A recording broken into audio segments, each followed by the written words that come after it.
who they want, even if a Muslim wants to marry a Christian and a Christian wants to marry a Muslim, that can't be allowed. Right.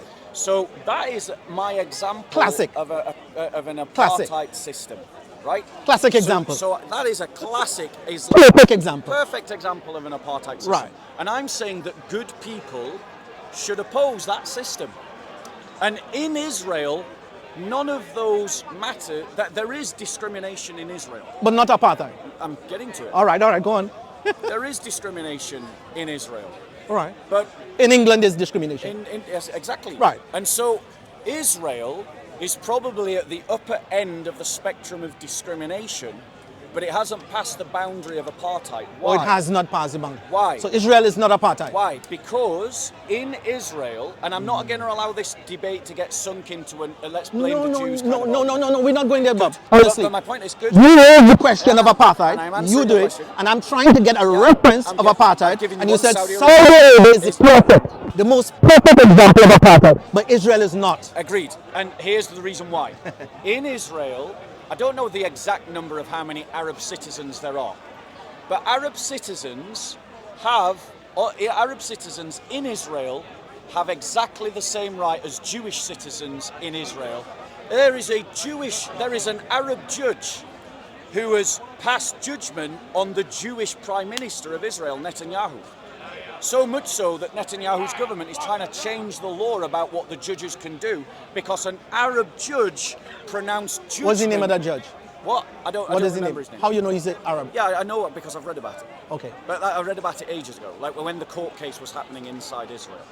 But that was it was a couple of years old now, so I don't remember his name, and I'm rubbish with names anyway. Okay. So, yes, there's discrimination in Israel, absolutely. As there's discrimination in Britain. As there's discrimination in Britain. But Israel is not as bad as Saudi Arabia. No, we're not talking about bad.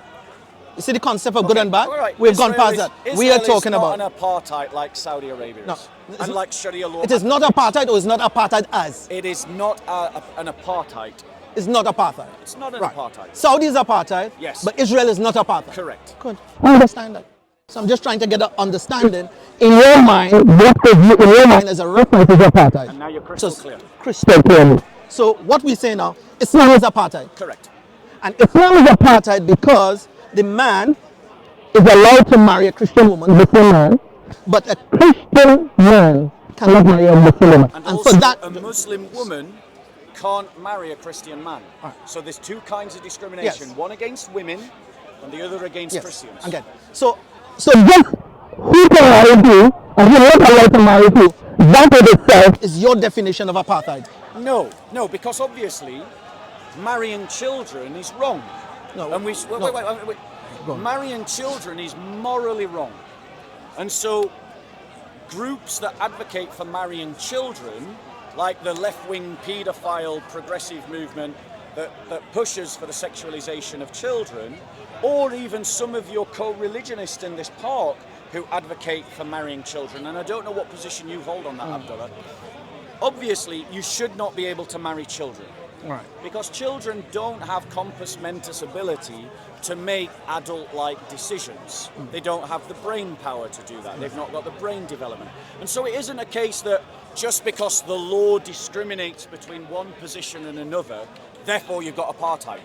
But it is when you've got like for like, i.e. man for man or woman for woman, that you end up discriminating along those lines.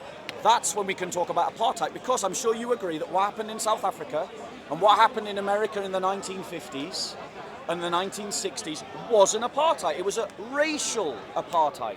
There were laws, or in Nazi Germany, there were laws that said a Jewish woman couldn't marry a German man. Or in South Africa, a black woman couldn't marry a white man. And same in America. That's an apartheid. All I'm doing is changing out the words black for Christian and white for Muslim. And it's the same logic. That's why it's an apartheid. All right. Thank you, Bob. It was a pleasure. And we shall continue. All right, Abdullah. Thank you so much. I enjoyed. You look after yourself. All right. Thank you so much. God bless you. All right. So, ladies and gentlemen, over there, wrap up. I love Abdullah. He's a lovely human being. Please pray for him. We like him. He's a nice guy.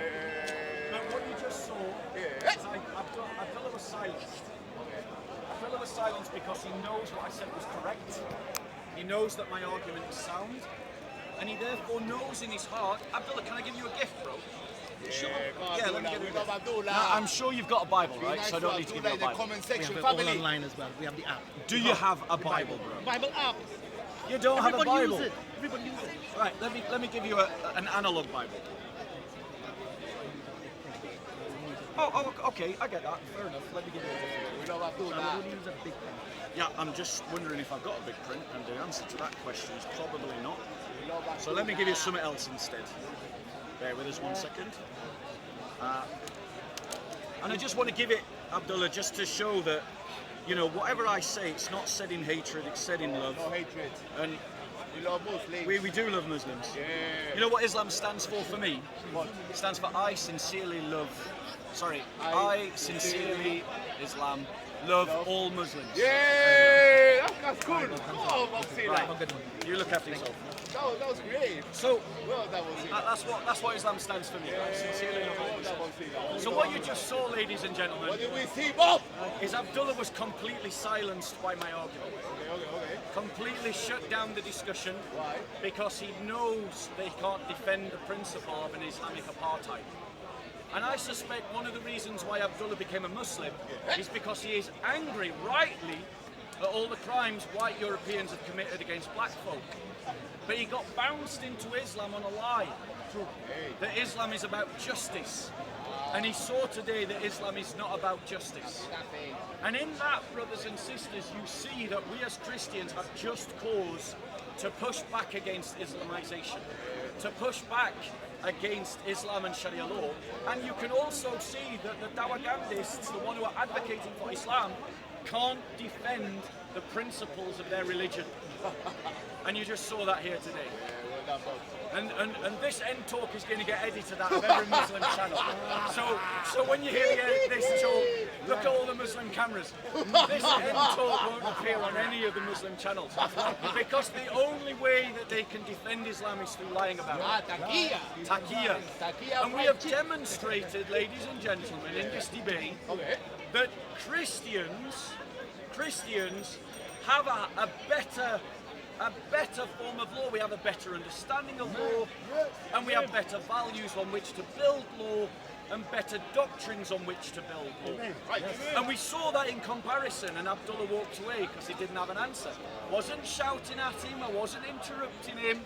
I beat him purely on the argument itself, because he knew that the next thing that was coming. We love you, Sam. He's taking the camera away. There you go. There you go.